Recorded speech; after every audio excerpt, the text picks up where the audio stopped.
which was very rare. We've travelled a lot through Southeast Asia, and I would say in Malaysia, Malaysians are some of the most friendliest people that we've met up until this point.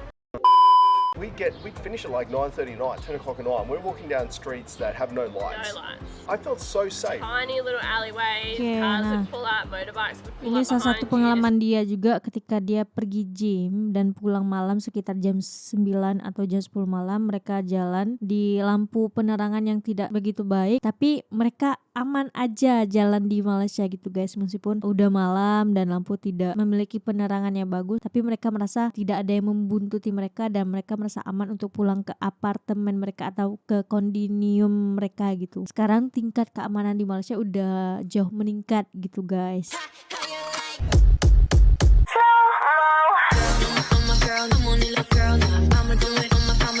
Assalamualaikum, Elsa di sini. Hai guys, hai semua, halo tetangga. Gimana kabar teman-teman semua? Semoga sehat selalu, semoga bahagia selalu, dan semoga hari teman-teman semua selalu good day.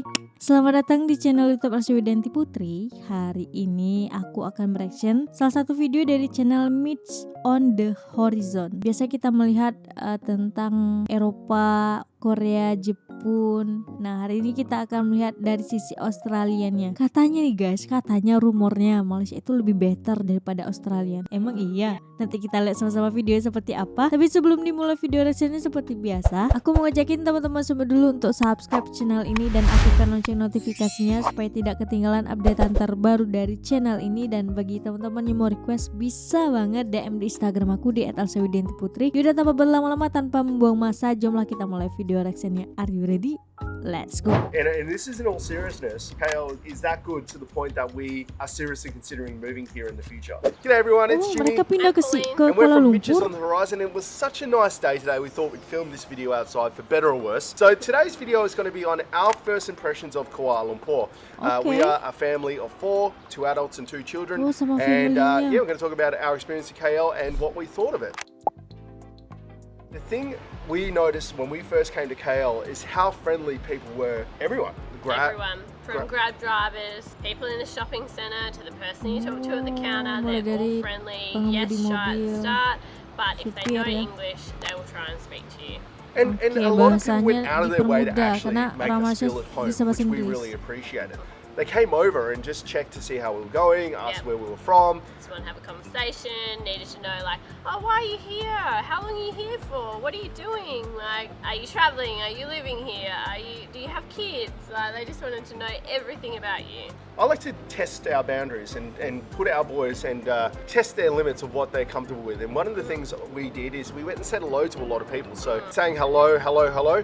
Every single person we spoke to, or like we said hello to, said hello back, which was very rare. We've travelled a lot through Southeast Asia, and I would say in Malaysia, Malaysians are some of the most friendliest people that we've met up until this point. Another good example of this is I got some stuff that I needed delivered by Lazada. And the Lazada driver, it was my fault. I put the wrong address on the Lazada postage form, and the Lazada driver called me up, and he drove 2 blocks out of his way to make sure that I got my package, because I said, I'm really sorry, I didn't mean to, it was the wrong address. And he's like, it's okay, where are you?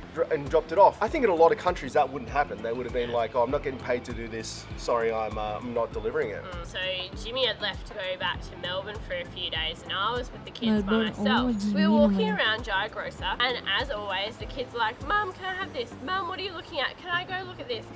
And this guy Henry overheard me speaking in English, and he actually went out of his way to come and talk to myself and the kids, and he had every time he saw us, he'd have another story, he'd have another magic trick, and he just wanted to talk to us every single time we went there. Coming from Australia, I can assure you that's not the case in Australia. So very lucky. That's the very first thing I noticed as soon as we landed was that. Yeah.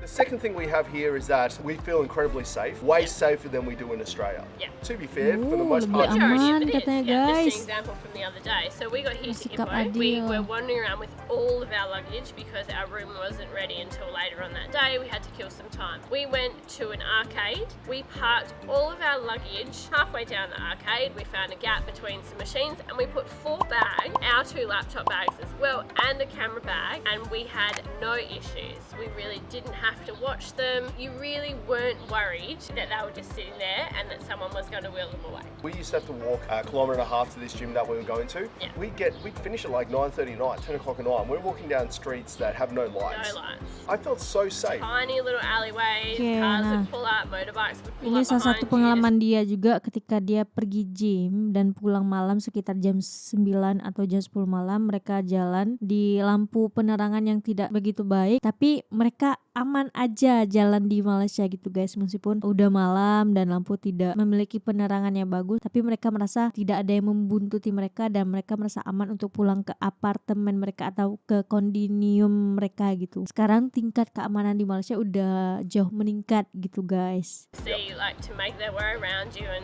still nothing, they just go on their way. And I think this leads into the first thing that I really picked up when we first got to KL, and that was that Malaysians are very proud of their country. And I think the safety side of it, Extremely proud. yeah, extremely proud of their country, which is awesome to see. So every single Grab driver Iyalah, wanted kalau to bukan tell us where to rakyatnya yang go, bangga, siapa things lagi to itu see, kan? things to do, because they are very proud of where they come from. Yes. And I immediately noticed that, because you don't see that in Australia very much. You know, people are out there cleaning the streets, you know, putting flags up and things like that, just because they're very proud to be Malaysian and they're very proud to be from Kuala Lumpur.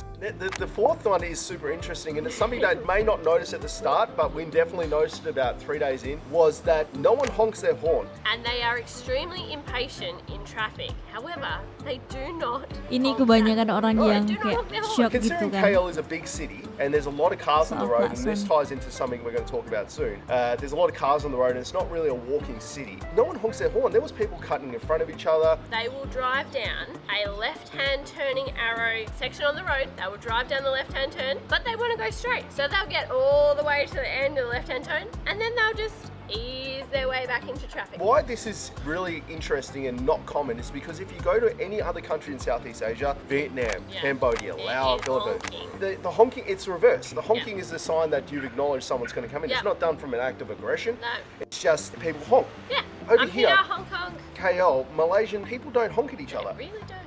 It's really odd. There's more honking in Australia Yes. than there is here, and there's Aneh way katanya less kalau cars. tidak membunyikan klakson. This ties into the Tapi next itu thing bagus about dong. the first impression we got of KL, and that is KL is not disabled friendly Not or at really all. pedestrian friendly. I mean, there is some parts of KL that are, like KLCC is really quite walkable, but we were staying in Subang Jaya, and you really do need a car to get around. And if you don't have a car, if you're in a wheelchair, you'd really be stuck, because as you walk along, the footpaths are all different heights, and there's cracks in them, and they're You broken.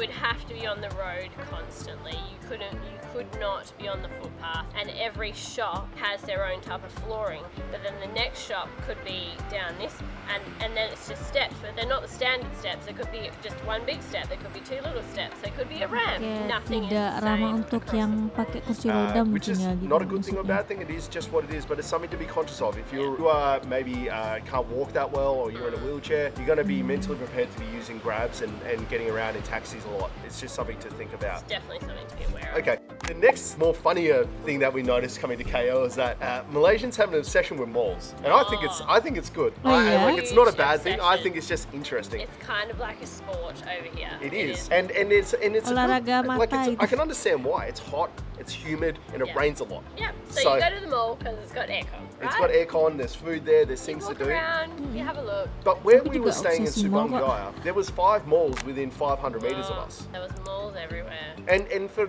our Malaysian friends that are watching this, let me give you some context. In Australia, you might have one mall within a 20-kilometer radius of you, A big mall. a big mall. Big mall. And as an Australian, it's really odd to come to a country where you can just go out of where you're staying and walk 3 blocks and go to a mall. It's really odd, because also the malls in Australia you have to drive to. They're not near residential areas. So it's just a really interesting observation. There was seriously 5 malls within 500 meters of us, and we went to all of them. Compared to the rest of Southeast Asia, Bahasa something I Inggrisnya immediately bagus. noticed is that the English is really good here in Kuala Lumpur and in Malaysia in general. The English is amazing, actually. It makes KL one of the best Karena starting bahasa off kedua points juga kan. for a traveller that hasn't really travelled through Asia much, in my opinion. You can fumble your way through most conversations with broken English and get to where you need to go. Whereas if you were to start your journey through Southeast Asia with kids or with a family in, say, Vietnam, you're going to really struggle with the difference in language barrier. Whereas we really haven't struggled with the difference.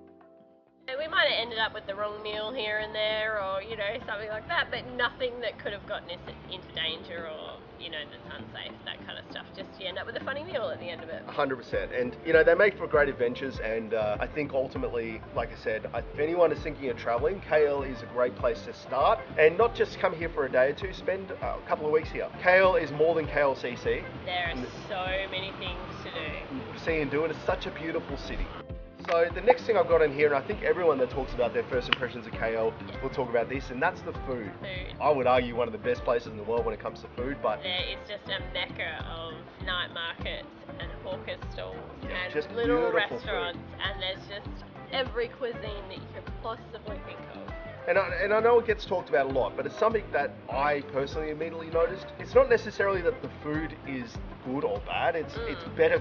And the reason I think it's better is because there's so much more quality and effort put into it. You watch the effort that people put into making their food. So you just watch how many condiments that they have stationed out the front of their stall that goes with each Apalagi individual kalau kari dish. tuh You get crushed bumbunya kan peanuts, you get a rempah bit of banget salt, gitu. you get some chili flakes, whatever it is. They're very meticulous in what they put on your And dish. measuring it out. And measuring it out. And then they still even bring you stuff with that meal for you to put extra stuff on it, because you never know what you might want on it, but they have curated it to the point that they give it to you, and then they let you go with whatever you want on there. And I think that's what it is. I think it's a combination of how much effort and attention goes into the food and make sure that it tastes the best it can.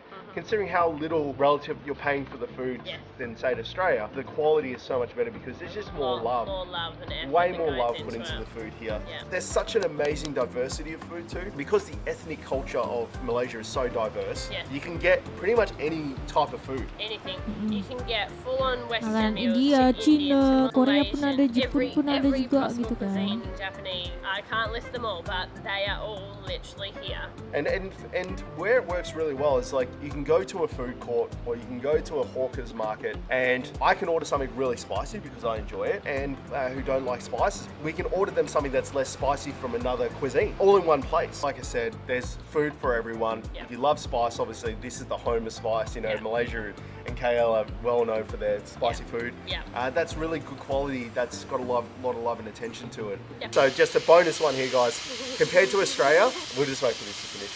Whatever that noise is, yes. Someone's letting off air. Oh, we're Nice. right across from a tyre Yeah, we're place. across from a tyre shop. That's probably why. Just for context, compared to Australia, everything closes at like 8:30, 9 o'clock. Here, everything's open late. 10 a.m. That's another 12, impression I got. 1 a.m. One of the things we had to adjust to coming to Malaysia is getting up later, and we're having dinner and lunch and breakfast way later. It's Because good. nothing's open. Because nothing's open. Breakfast, unless you want chicken and rice for breakfast, nothing is open until 10 o'clock. There's nothing wrong with that, There's of course. nothing wrong with that. It's just an interesting observation and just something we've adjusted to as we've spent some time here in Malaysia. So yeah, guys, that was our list that we made of our initial first impressions. I mean, overall, our first impression, and this is in all seriousness, KL is that good to the point that we are seriously considering moving here in the future. That's how nice KL is as a kicking off point and going, as far as a country we could live in, this could be it.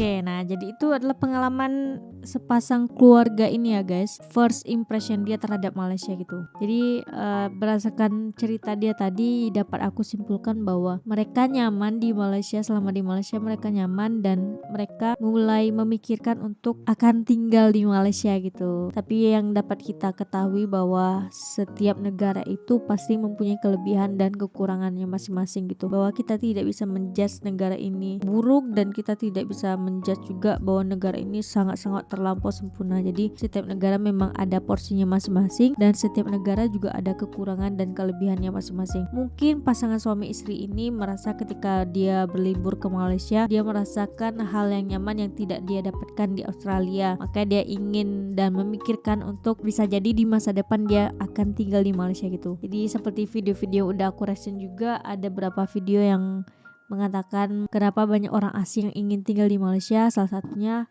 karena biaya hidup yang murah, kualitas pendidikan yang jauh bagus banget, yang bisa bersaing di mata dunia, terus juga soal keramah tamahan dan respect dari masyarakat setempat yang terbuka dengan orang asing yang datang ke negara mereka gitu, asalkan orang asing tersebut datang ke negara mereka dengan baik, dengan saling menghormati kultur dan budaya dan lain sebagainya. Jadi balik lagi, masing-masing negara punya kelebihan dan keunikannya masing-masing yang bisa memikat orang lain untuk ingin tinggal di negara tersebut gitu guys. Oke? Video kayak cukup sekian video reaction kali ini. Bagi teman-teman yang suka sama video ini, jangan lupa untuk like, comment, dan subscribe. Dan kita ketemu di next video. Bye bye. Assalamualaikum.